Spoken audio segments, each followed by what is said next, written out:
Con 75 años y trabajando como mesera en Puerto Vallarta, me desmayé por el calor intenso. Fui llevada al hospital y nadie vino a verme. Cuando llamaron a mi hija, ella dejó un mensaje. No actúes como una bebé. Tengo una fiesta de cumpleaños. Pero cuando cancelé sus tarjetas y la desalojé de la casa. Me alegra tenerte aquí. Sigue mi historia hasta el final y comenta desde qué ciudad me estás viendo. Así podré ver hasta dónde ha llegado mi historia. El sol de Puerto Vallarta pegaba como martillo sobre el concreto ese martes de julio. A las 2 de la tarde, la temperatura había alcanzado los 42 grados, pero yo seguía ahí, cargando bandejas pesadas entre las mesas del restaurante donde había trabajado los últimos 3 años. 75 años cumplidos el mes pasado, y todavía corriendo de mesa en mesa como si tuviera la mitad de mi edad. Sentí el primer mareo cuando llevaba una bandeja con 5 platos de mariscos a la mesa 12. El suelo pareció moverse bajo mis pies, pero me aferré al borde de la mesa y respiré profundo. Solo es el calor, me dije, igual que había hecho tantas veces antes. Paola me había dicho que era dramática cuando me quejé la semana pasada del cansancio. Mamá, todas las mujeres de tu edad trabajan, no eres especial. El segundo mareo llegó cuando regresaba a la cocina por más bebidas. Esta vez tuve que apoyarme contra la pared, sintiendo cómo el sudor frío me cubría la frente mientras mi corazón latía como loco. Los otros meseros pasaban corriendo a mi lado, nadie se detuvo a preguntarme si estaba bien. A mi edad, uno se vuelve invisible, especialmente cuando estás ahí para servir. Fue en el tercer viaje cuando mi cuerpo finalmente se rindió. Llevaba una jarra de agua helada cuando las piernas simplemente dejaron de sostenerme. Lo último que recuerdo fue el sonido del vidrio rompiéndose contra el suelo y las voces lejanas gritando mi nombre. Desperté en una camilla, con una enfermera joven revisando mi presión arterial. El aire acondicionado del hospital se sentía como un abrazo después del infierno de calor del restaurante. Señora Consuelo, tuvo un colapso por el calor extremo, me explicó con voz amable. Está deshidratada y su cuerpo está exhausto. ¿Hay alguien a quien podamos llamar? Le di el número de Paola, mi única hija, mi única familia. La enfermera salió y yo me quedé ahí, mirando el techo blanco, sintiendo por primera vez en años lo que era no tener dolor en los pies.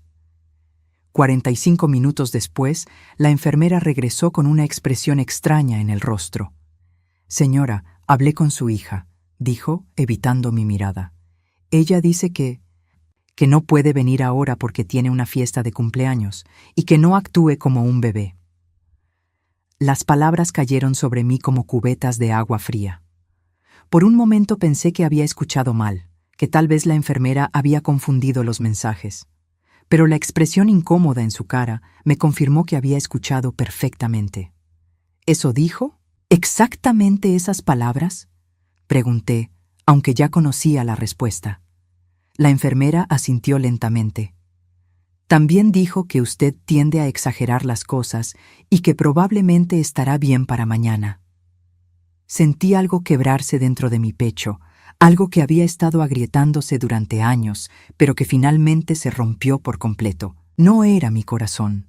Los doctores ya habían confirmado que físicamente estaba estable. Era algo más profundo, más doloroso. Era la última gota de esperanza que tenía de que mi hija me amara de verdad. 43 años. 43 años tenía Paola, y yo seguía esperando a que madurara, a que se diera cuenta de cuánto había sacrificado por ella. Pero mientras yo estaba en un hospital, sola y asustada, ella estaba preocupada por una fiesta. No se preocupe por mí, le dije a la enfermera con la voz más firme que pude reunir. Estaré bien sola. Esa noche, acostada en esa cama de hospital, empecé a recordar. Recordé cuando Paola tenía 8 años y se enfermó de neumonía. Yo dormí 3 noches en una silla incómoda junto a su cama, sin separarme ni un segundo. Recordé cuando a los 16 se rompió la pierna en un accidente de bicicleta, y yo falté 2 semanas al trabajo para cuidarla, perdiendo el dinero que necesitaba para pagar la renta. Recordé cuando su padre murió en ese accidente de tráfico hace 20 años, y cómo le prometí entre lágrimas que nunca le faltaría nada, que yo sería madre y padre para ella. Cumplí esa promesa, pero ¿a qué costo? La enfermera del turno nocturno era una mujer mayor, tal vez de mi edad. Se acercó cerca de las 11 de la noche para revisar mis signos vitales y debe haber notado las lágrimas en mis ojos. Mi hija no pudo venir, le expliqué sin que me preguntara. Tenía algo más importante que hacer. Ella me tomó la mano con suavidad. A veces las personas que más amamos son las que más nos lastiman, me dijo. Pero eso no significa que tengamos que seguir permitiéndolo. Sus palabras se quedaron conmigo toda la noche. Cuando el doctor llegó por la mañana para darme el alta, ya había tomado una decisión. No iba a llamar a Paola para que viniera por mí. No iba a rogarle que se preocupara. Por primera vez en 43 años, iba a actuar como si no necesitara a mi hija. Tomé un taxi de vuelta a casa, pagando los $20 del viaje con el dinero que tenía en mi cartera para emergencias. Mientras el taxi avanzaba por las calles familiares de Puerto Vallarta, miré mi reflejo en la ventana y vi algo que no había visto en años: determinación. Paola iba a descubrir muy pronto que su madre no era tan dramática después de todo. Iba a descubrir que había confundido mi amor con debilidad durante demasiado tiempo. Y cuando lo hiciera, tal vez ya sería demasiado tarde para arreglar el daño que había causado con su indiferencia cruel. El taxi se detuvo frente a mi casa, esa casa que había estado pagando sola durante décadas mientras Paola vivía en ella sin contribuir con un solo peso. Miré la fachada que conocía de memoria y supe que todo estaba a punto de cambiar. Cuando entré a la casa después del hospital, encontré a Paola exactamente donde la había dejado 2 días antes, tirada en el sofá de la sala, viendo televisión en pijama a las 3 de la tarde. Ni siquiera volteó cuando escuchó la puerta. «¿Cómo estuvo tu fiesta?», pregunté, dejando mi bolsa junto a la entrada. «Bien», respondió sin apartar los ojos de la pantalla. «¿Ya terminaste con tu drama del hospital?». Esas palabras me atravesaron como cuchillos, pero esta vez no reaccioné como siempre. No le grité, no lloré, no traté de explicarle lo asustada que había estado. Simplemente fui a mi cuarto y cerré la puerta. Necesitaba pensar. Necesitaba recordar cómo había llegado a este punto. Me senté en el borde de mi cama y miré alrededor. Esta habitación había sido mía y de Roberto durante 15 años felices. Después de su muerte, se convirtió en mi refugio, el único lugar donde podía llorar sin que Paola me dijera que era demasiado dramática. Las paredes estaban llenas de fotografías de nuestra pequeña familia. Roberto cargando a Paola bebé, yo enseñándole a caminar, los 3 en la playa cuando ella tenía 10 años. Pero mientras miraba esas imágenes, empecé a notar algo que nunca había visto antes. En casi todas las fotos de los últimos 20 años, yo estaba trabajando. Paola graduándose de la preparatoria mientras yo llevaba el uniforme del restaurante donde trabajaba, dobles turnos para pagar su ceremonia. Paola en su fiesta de 20 años mientras yo servía los canapés que había preparado después de trabajar todo el día. Paola en su boda hace 5 años, radiante en un vestido que me costó $3,000 que no tenía. Su matrimonio duró exactamente 8 meses. Cuando su esposo se hartó de mantener a una mujer que se negaba a trabajar y que gastaba su dinero en ropa y salidas, Paola regresó a mi casa llorando. «Es que no me entiende, mamá», me había dicho. «Dice que soy una mantenida, pero yo tengo derecho a ser feliz». Le creí, como siempre le creí. Le dije que podía quedarse el tiempo que necesitara para encontrarse a sí misma.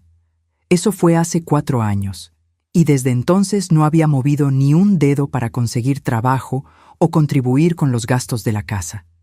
Abrí el cajón de mi mesa de noche y saqué un folder que había estado evitando mirar durante meses. Adentro estaban todos los recibos, todas las facturas, todas las evidencias de lo que mi amor de madre me había costado. La carrera de administración de empresas de Paola, $28,000 que pagué vendiendo la casa donde Roberto y yo habíamos planeado envejecer juntos. Nos mudamos a esta casa más pequeña, más barata, pero ella nunca supo del sacrificio porque no quise que se sintiera culpable. Los gastos médicos, cuando se enfermó a los 25, $8,000 que pagué trabajando 3 empleos simultáneamente durante un año completo. Las vacaciones a Cancún que le regalé para sus 30. $3,500 de mis ahorros para el retiro. Su boda. Los 3,000 del vestido más otros 5,000 de la recepción que insistió en hacer en el hotel más caro de la ciudad. Y ahora, cada mes, seguía pagando todo. La hipoteca de la casa, $1,200 mensuales. La luz, $200 porque Paola nunca apagaba el aire acondicionado. El agua, $150 de sus duchas interminables. La comida, $400 porque solo comía productos orgánicos y caros. El teléfono celular, $120 del plan más caro disponible. La gasolina de su auto, $300 mensuales para ir de fiesta en fiesta. En total, gastaba más de $2,500 mensuales manteniendo a una mujer adulta de 43 años que se negaba rotundamente a trabajar. Y yo, a los 75 años, seguía de pie 8 horas diarias en ese restaurante, con los pies hinchados y la espalda destruida, para que ella pudiera vivir como una princesa. Escuché sus pasos en el pasillo y guardé rápidamente los papeles. La puerta se abrió sin que tocara. Paola nunca tocaba la puerta de mi cuarto, así como nunca pedía permiso para nada. ¿Vas a hacer de cenar o qué?, preguntó recargándose en el marco. Me muero de hambre y no hay nada que me guste en el refrigerador. La miré realmente por primera vez en años. Su cabello estaba perfectamente arreglado con un corte que costaba $200 cada mes. Sus uñas lucían una manicura francesa impecable de $80 semanales. Su ropa era de marca, cara, nueva.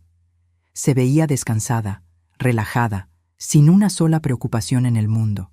Claro, hija, respondí como había hecho miles de veces antes. Déjame descansar un poco y después cocino. Gracias, ma. Y necesito que me des dinero para salir mañana con mis amigas.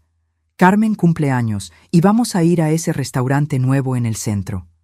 ¿Cuánto necesitas?, pregunté automáticamente. Como $200 debe estar bien. Ya sabes, la cena, las copas, tal vez después vayamos al antro. $200. Más de lo que yo ganaba en un día completo de trabajo, soportando el calor, la humillación de que clientes groseros me gritaran, el dolor constante en mi cuerpo de 75 años. Y ella lo pedía como quien pide un vaso de agua. Sí, mañana te lo doy, le dije. Paola sonrió satisfecha y cerró la puerta. Me quedé ahí sentada, sintiendo cómo la rabia empezaba a hervir en mi estómago. Pero no era la rabia explosiva de antes, la que me hacía gritar y llorar y después sentirme culpable. Esta era diferente. Esta era fría, calculada, determinada. Esa noche, mientras Paola dormía después de haberse comido la cena que le preparé y haber visto televisión hasta las 2 de la madrugada, yo me quedé despierta calculando números. ¿Cuánto había gastado en ella durante toda su vida adulta? ¿Cuánto seguía gastando cada mes? ¿Cuánto dinero habría tenido ahorrado para mi vejez si no hubiera estado manteniéndola? La cifra me dejó sin aliento. Más de $300,000 en 20 años. $300,000 que podrían haber sido mi tranquilidad, mi dignidad, mi libertad. En lugar de eso, habían comprado la comodidad de una hija que me trataba como empleada doméstica y cajero automático al mismo tiempo. Pero mientras hacía esos cálculos, también me di cuenta de algo más. Paola no tenía idea de cuánto costaba vivir. No sabía pagar una factura de luz, no sabía cuánto costaba la gasolina, no sabía hacer un presupuesto. Había vivido 43 años sin enfrentar una sola responsabilidad real. Era hora de que aprendiera. Era hora de que descubriera qué se sentía ser una adulta de verdad. Y yo iba a ser su maestra en la lección más dura de su vida. El descubrimiento llegó por casualidad, como suelen llegar las verdades más dolorosas. Era viernes por la mañana y yo estaba limpiando la sala mientras Paola dormía hasta tarde, como siempre. Su teléfono había quedado sobre la mesa de centro y cuando lo moví para limpiar debajo, la pantalla se encendió mostrando un mensaje de WhatsApp. No era mi intención leer sus conversaciones privadas, pero las palabras estaban ahí, brillando en la pantalla como una bofetada. Mi mamá está siendo súper dramática otra vez. Ayer se desmayó en el trabajo y los del hospital me llamaron como si fuera una emergencia. Le dije que no podía ir porque era el cumple de Sofía. Estas viejas siempre exageran todo para llamar la atención. Mi corazón se detuvo. Tomé el teléfono con manos temblorosas y seguí leyendo la conversación con su amiga Carmen. Ja, ja, ja. Mi abuela era igual. ¿Y qué hiciste?, había respondido Carmen. Nada, al final llegó solita a la casa. Te digo que puro teatro. Ahora está toda sentida conmigo, pero ya se le pasará. Siempre pasa lo mismo. ¿Y sigues viviendo con ella? Obvio, ¿dónde más? La casa es grande, no pago renta, y ella me cocina y lava mi ropa. Además, me da dinero para salir. Es como tener una empleada gratis, pero que también es cajero automático. Las palabras siguientes me destrozaron completamente. Lo único malo es que a veces me da pena cuando salgo con ustedes y preguntan en qué trabajo. Imagínense si les digo que mi mamá de 75 años trabaja de mesera para mantenerme. Mejor les digo que estoy entre trabajos o que cuido a mi mamá enferma. Tienes razón. Suena mejor. Exacto. El otro día Rodrigo me preguntó por qué no buscaba trabajo y le dije que era muy difícil encontrar algo bueno, que prefería esperar la oportunidad perfecta. No le iba a decir que no tengo necesidad porque mi mamá me mantiene como reina. Seguí leyendo. Cada mensaje era una puñalada más profunda. Había capturas de pantalla de conversaciones donde Paola se burlaba de mí con otras amigas. Mi mamá cree que la amo, pero honestamente, solo la soporto porque me conviene. Es súper manipuladora y siempre está tratando de hacerme sentir culpable. En otro grupo de chat había escrito: Chicas, mi mamá está siendo tan pesada últimamente. Ayer me pidió que la ayudara con las bolsas del súper y yo estaba viendo mi serie. Le dije que tenía dolor de cabeza y se puso toda dramática.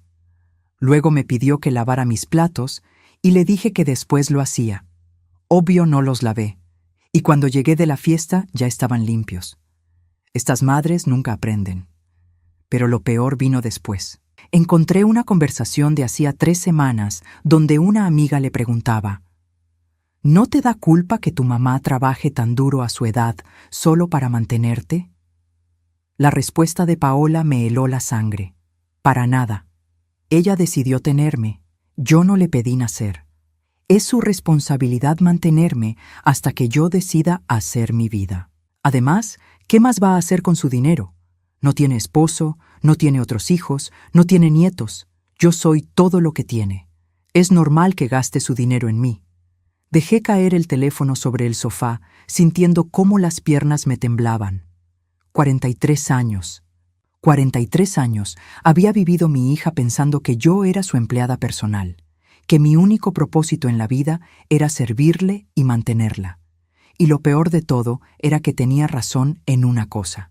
Yo había permitido que pensara eso. Me senté en el sofá, tratando de procesar lo que acababa de leer. No era solo que me viera como un cajero automático o una empleada doméstica. Era que me despreciaba por ello. Se avergonzaba de mí, se burlaba de mi amor, y encima se sentía con derecho a todo lo que yo le daba. Escuché sus pasos bajando las escaleras y rápidamente puse su teléfono donde estaba. Ella apareció en pijama, bostezando, con el cabello revuelto. «Buenos días, ma. ¿Ya hiciste café?», preguntó dirigiéndose directamente a la cocina sin siquiera mirarme.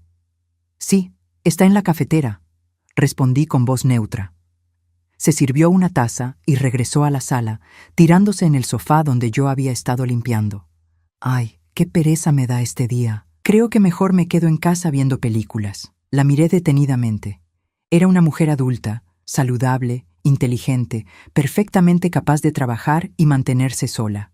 Pero había elegido el camino fácil, vivir como parásita de su madre anciana. «Paola», le dije calmadamente, «¿alguna vez has pensado en conseguir trabajo?». Ella me miró con fastidio. «Ay, mamá, ya hablamos de esto. Está muy difícil el mercado laboral. Además, estoy esperando que salga algo bueno, algo que valga la pena. No voy a agarrar cualquier cosa como... bueno, como otros». La frase quedó colgando en el aire, como otros, como yo, como su madre que trabajaba de mesera para mantenerla. ¿Y mientras tanto? Pregunté. Mientras tanto, pues aquí estoy ayudándote en la casa, dijo como si fuera un gran sacrificio. Además, tú tienes tu trabajo, tienes tu rutina, yo no te estorbo. No te estorbo. Como si fuera una huésped temporal en lugar de una mujer adulta viviendo gratis a costillas de su madre anciana. Esa tarde, cuando Paola salió a dar una vuelta con amigas, aproveché para revisar mis estados de cuenta bancarios. Lo que encontré me confirmó lo que ya sospechaba. En los últimos 6 meses había gastado $1,200 en una tarjeta de crédito que yo había agregado como adicional para emergencias. Emergencias como tratamientos de belleza, ropa, comidas en restaurantes caros y noches de copas con sus amigas. Revisé las fechas de los gastos. El día que yo había trabajado doble turno porque una compañera se enfermó, Paola había gastado $280 en un spa. El día que llegué a casa con los pies tan hinchados que no podía ni caminar, ella había gastado $350 en ropa nueva. El día después de mi desmayo en el hospital, había gastado $120 en una cena con sus amigas, probablemente celebrando que su drama queen de madre había dejado de molestar. Tomé mi teléfono y marqué el número de la compañía de la tarjeta de crédito. Buenos días, habla Consuelo Herrera. Quiero cancelar una tarjeta adicional. Por supuesto, señora. ¿Cuál es el motivo de la cancelación? Miré hacia la ventana, viendo mi reflejo en el vidrio. Por primera vez en años, la mujer que me miraba de vuelta no parecía una víctima. La persona que la tenía ya no tiene mi autorización para usarla, dije con voz firme. Entendido. La tarjeta quedará cancelada inmediatamente. ¿Hay algo más en lo que pueda ayudarla? Sí, respondí, sintiendo una extraña sensación de poder. Quiero cambiar todas las contraseñas de mi cuenta bancaria. Cuando colgué, me quedé sentada en silencio. Este era solo el primer paso. Paola iba a descubrir muy pronto que su cajero automático favorito acababa de quedarse sin fondos disponibles para ella.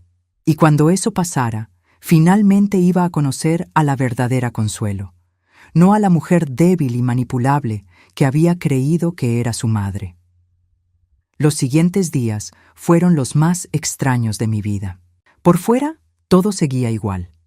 Yo me levantaba a las 6 de la mañana, preparaba el desayuno, me iba al trabajo, regresaba en la tarde, cocinaba, limpiaba.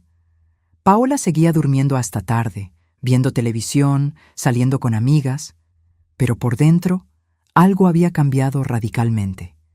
Cada día que pasaba, mi determinación se hacía más sólida. El lunes visité a un abogado. Don Miguel tenía un pequeño despacho a 3 cuadras de mi casa y había manejado los papeles cuando compré la propiedad hace 15 años.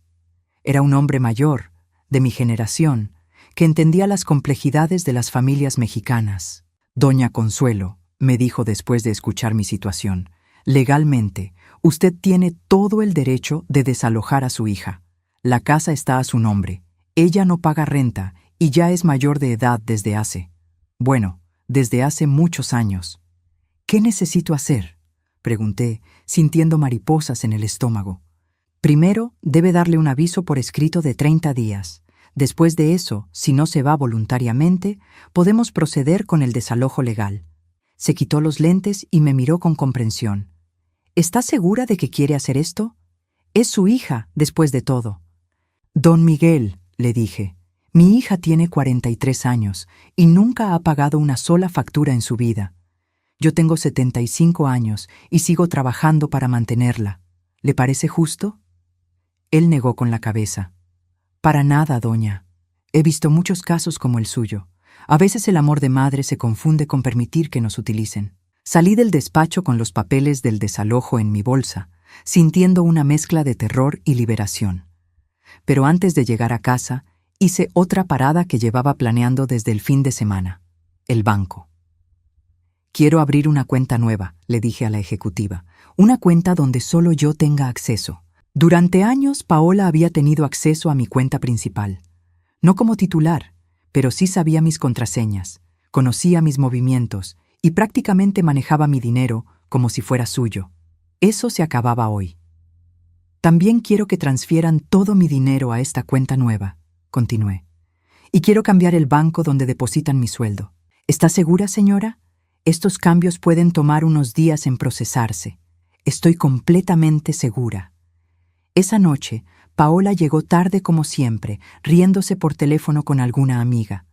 La escuché subir a su cuarto, hacer ruido hasta las 2 de la madrugada, y después por fin todo quedó en silencio. Entonces, yo me quedé despierta hasta las 4, revisando todos los documentos que había preparado durante el día. El martes fue cuando empezó lo bueno.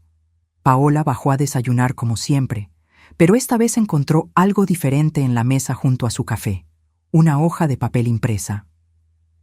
¿Qué es esto, ma?, preguntó sin realmente leerlo, asumiendo que era algún recibo o documento aburrido. Léelo, le dije tranquilamente, sirviéndome mi propio café. Ella suspiró dramáticamente y tomó el papel. La vi mientras sus ojos recorrían las líneas, y pude ver el momento exacto en que las palabras llegaron a su cerebro. Su expresión cambió de aburrimiento a confusión y después a shock completo. «¿Qué es esto?», gritó, poniéndose de pie tan rápido que tiró su silla. «¿Un aviso de desalojo? ¿Me estás corriendo de la casa? Te estoy dando 30 días para que encuentres tu propio lugar», respondí con una calma que no sabía que poseía. «Estás loca. Soy tu hija.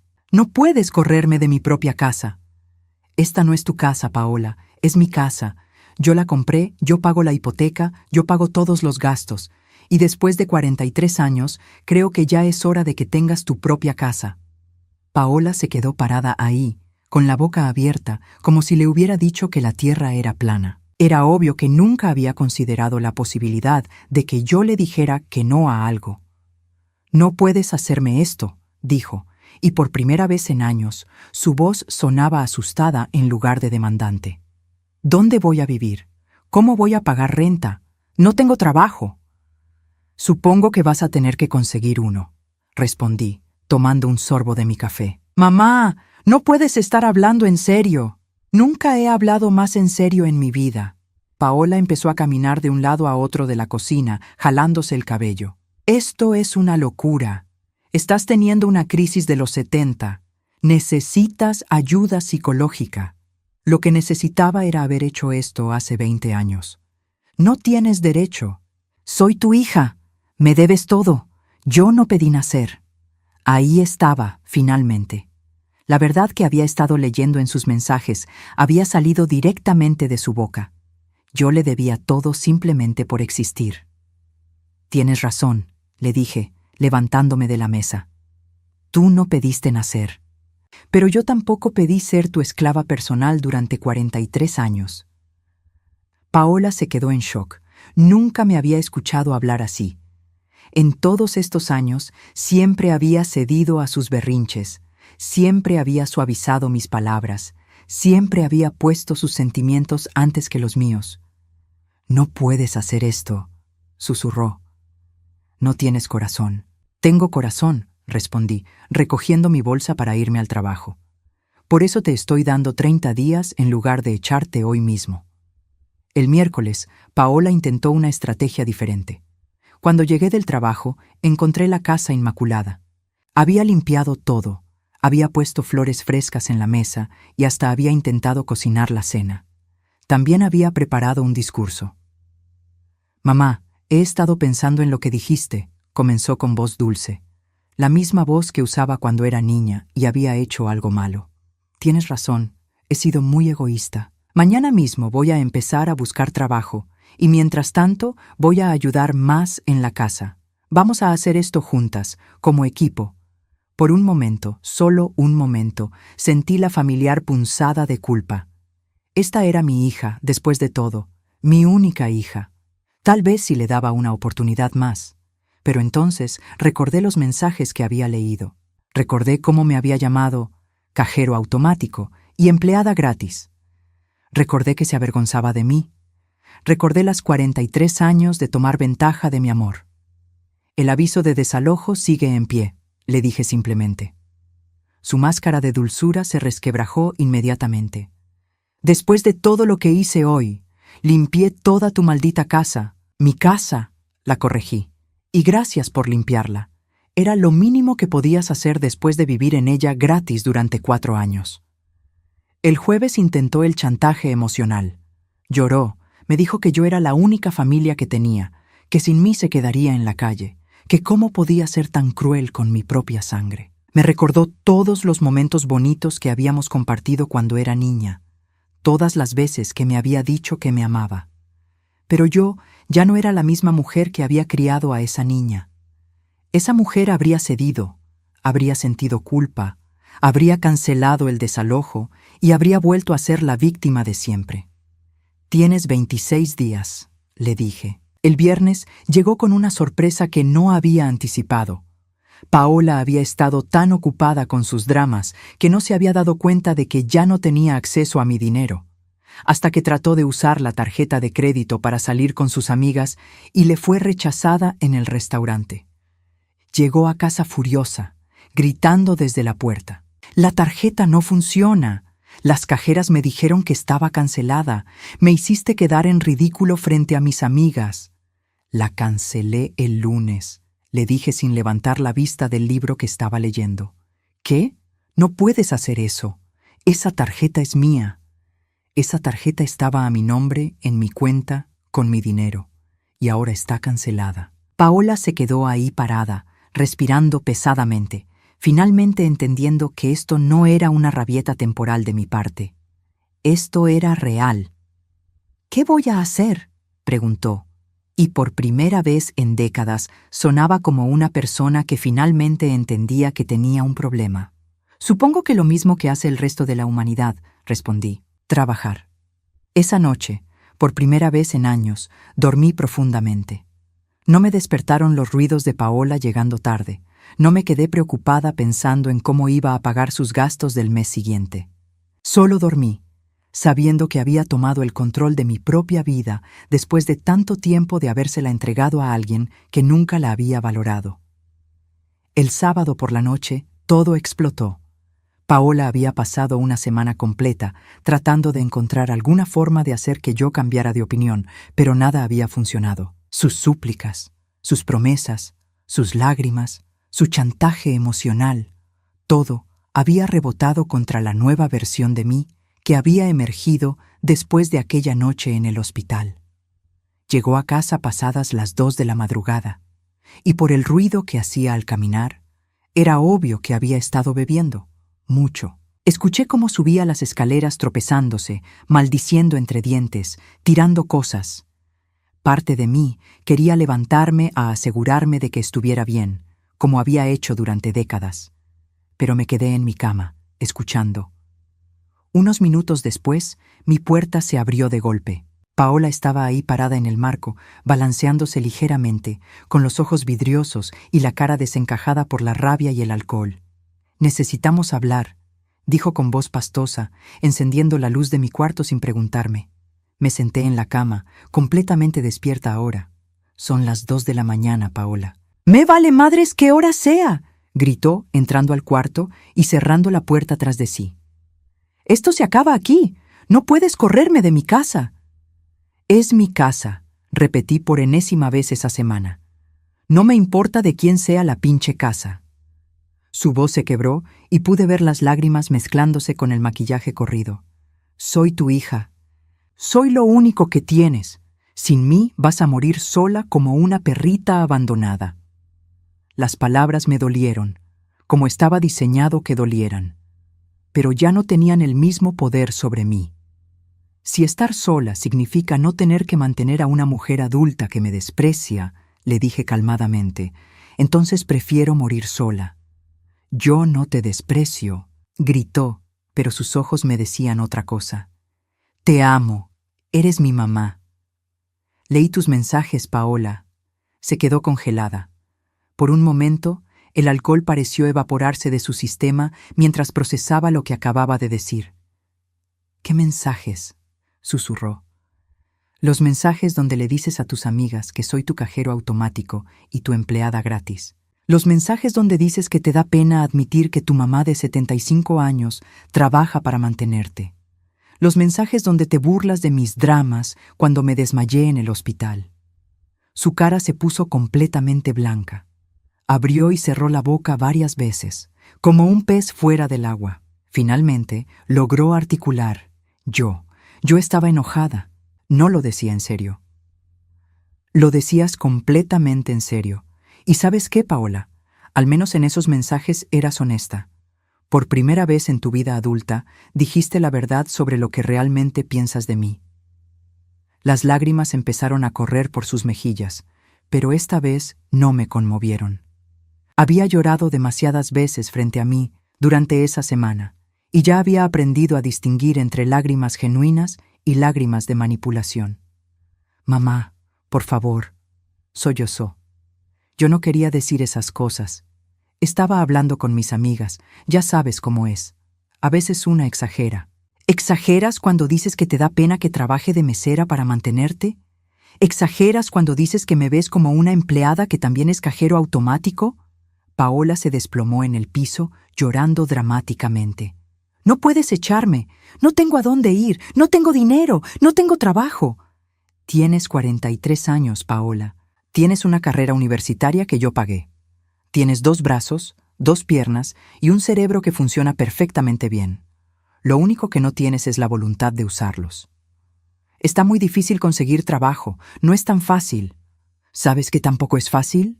Me levanté de la cama, sintiendo una fuerza que no sabía que tenía. Trabajar 8 horas de pie a los 75 años, llegar a casa con los pies hinchados y aún así cocinar, limpiar y lavar la ropa de una hija adulta. Vivir con $150 a la semana después de pagar todos los gastos de la casa mientras tú gastas $300 en una sola salida con tus amigas. «Yo no sabía que era tan difícil para ti», gritó. «¿En serio? ¿No sabías? Paola, trabajo desde las 6 de la mañana hasta las 4 de la tarde todos los días. Llego a casa agotada, con dolor de espalda, con los pies destrozados, y lo primero que hago es preguntarte qué quieres de cenar. ¿Cómo no ibas a saber que era difícil? Pero yo pensé que te gustaba cuidarme. Me gustaba cuidarte cuando eras una niña que me necesitaba. No me gusta ser esclava de una mujer adulta que puede cuidarse sola, pero elige no hacerlo». Paola se quedó ahí sentada en el piso, llorando, y por primera vez pude ver realmente quién era. No era la niña dulce que había criado. No era la víctima de circunstancias difíciles que pretendía ser. Era una mujer de 43 años que había elegido ser parásita porque era más fácil que ser responsable. «Mamá», dijo con voz quebrada, «si me corres, te vas a arrepentir. Vas a estar sola. Nadie más te va a querer. Nadie más va a cuidarte cuando estés vieja y enferma». Esas palabras fueron diseñadas para destrozarme, para activar todos mis miedos más profundos sobre el abandono y la soledad. Y funcionaron, pero no como ella esperaba. En lugar de hacerme ceder, me hicieron darme cuenta de algo fundamental. «Paola», le dije con una calma que me sorprendió, «tú no me quieres. Tú quieres lo que yo te doy. Y tú no me cuidas ahora que estoy vieja y enferma. De hecho, cuando me desmayé y fui al hospital, ni siquiera viniste a verme porque tenías una fiesta. Eso fue diferente. No, eso fue exactamente quién eres tú. Y si esa es la persona que va a cuidarme en mi vejez, prefiero cuidarme sola». Se levantó del piso, tambaleándose ligeramente, y me miró con una mezcla de odio y desesperación. «Está bien», dijo limpiándose la cara con la manga. «Si eso es lo que quieres, perfecto. Pero no vengas llorando conmigo cuando te des cuenta de que cometiste el error más grande de tu vida». «El error más grande de mi vida fue criarte creyendo que no tenías que enfrentar consecuencias por tus acciones», le respondí. «Pero nunca es demasiado tarde para corregir los errores». Paola me miró una vez más, como si estuviera esperando que yo corriera hacia ella, que la abrazara, que le dijera que todo iba a estar bien como había hecho miles de veces antes. Pero me quedé donde estaba, firme en mi decisión. «Me voy a ir», dijo finalmente. «Pero cuando me vaya, no voy a regresar jamás. Vas a perder a tu única hija para siempre. Si la única forma de tener una hija es siendo su esclava», le dije, «entonces prefiero no tener hija».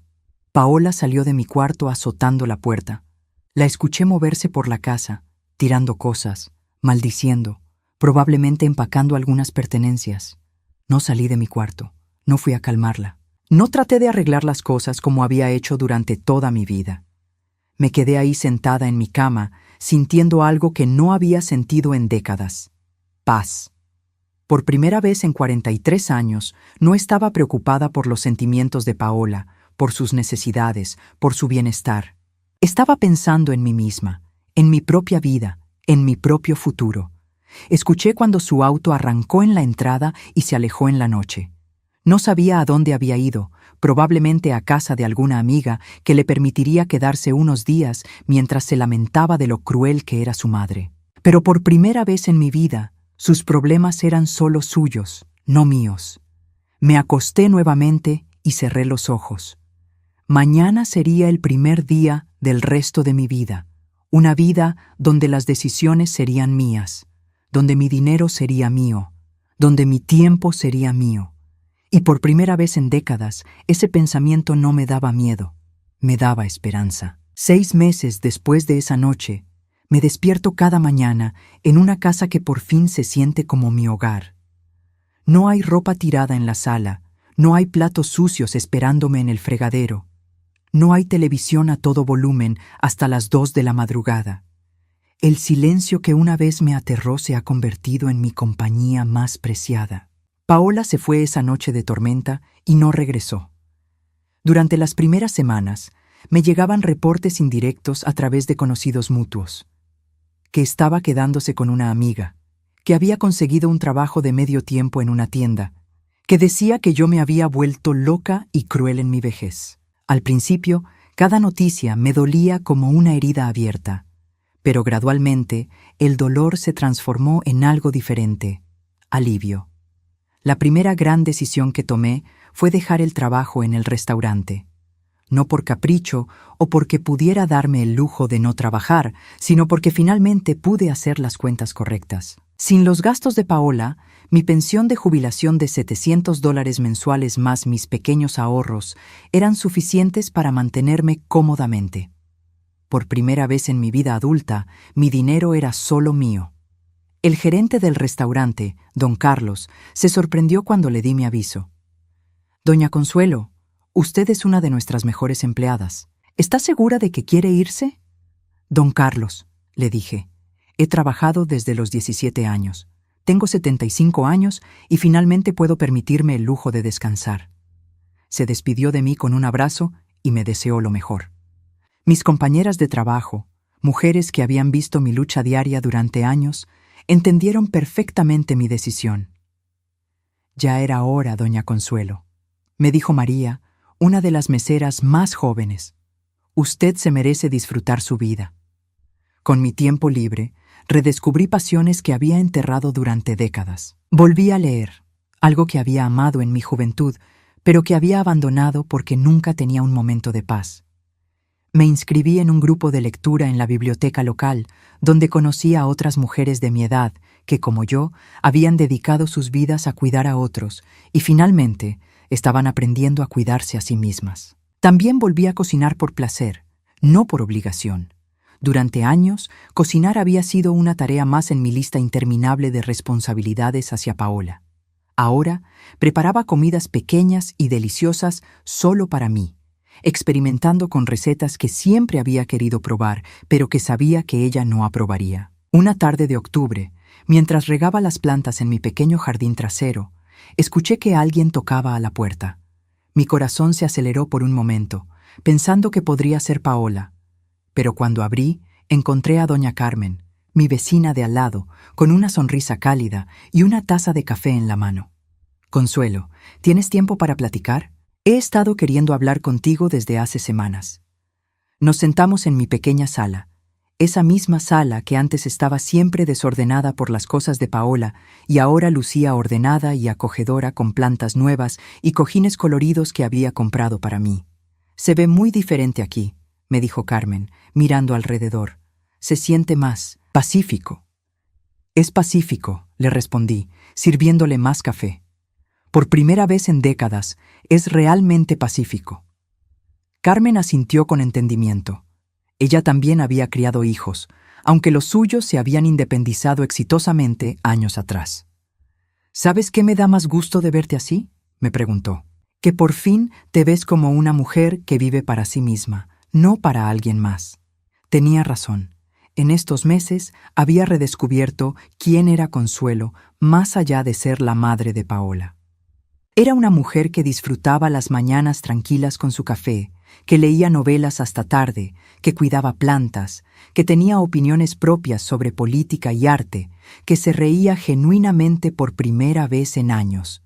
Un día de noviembre, mientras compraba verduras en el mercado, me topé con Elena, una de las amigas de Paola. Se veía incómoda al verme, como si no supiera si debía hablarme o pretender que no me había visto.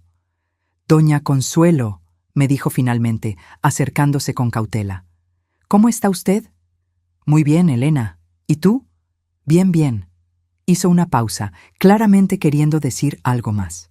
«Oiga, doña, no sé si debería decirle esto, pero Paola está trabajando ahora, en un call center, y está viviendo en un departamento pequeño con 2 roomies. Esperé a sentir algo, culpa, preocupación, el impulso de ir a rescatarla, pero lo único que sentí fue una extraña satisfacción. Me da gusto saber que está trabajando», le dije sinceramente. Elena pareció sorprendida por mi reacción calmada. «Es que, bueno, ella dice que usted fue muy dura con ella, pero, honestamente, doña, creo que necesitaba aprender a valerse por sí misma». 43 años me tomó darme cuenta de eso, le respondí. Pero mejor tarde que nunca.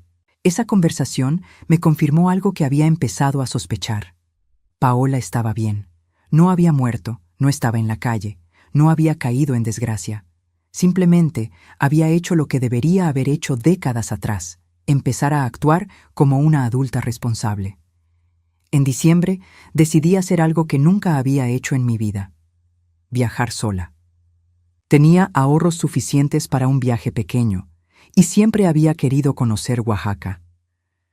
Contraté un tour para personas mayores y pasé 5 días maravillosos explorando mercados, museos y sitios arqueológicos. Por las noches cenaba sola en pequeños restaurantes, leyendo mi libro y disfrutando de la libertad de no tener que preocuparme por nadie más que por mí misma.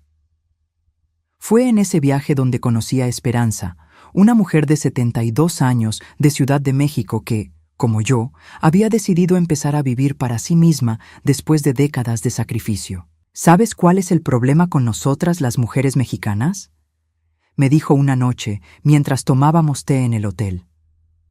Nos enseñaron que nuestro valor estaba en cuánto nos sacrificábamos por otros. Nadie nos dijo que también teníamos derecho a ser felices.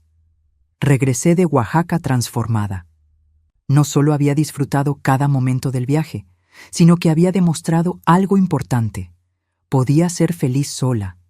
No necesitaba la aprobación de Paola, no necesitaba ser necesitada por ella. Podía vivir una vida plena y satisfactoria siendo simplemente Consuelo.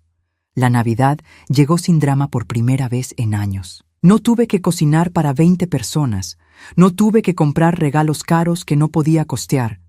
No tuve que lidiar con las quejas de Paola sobre cómo nunca hacía suficiente por ella.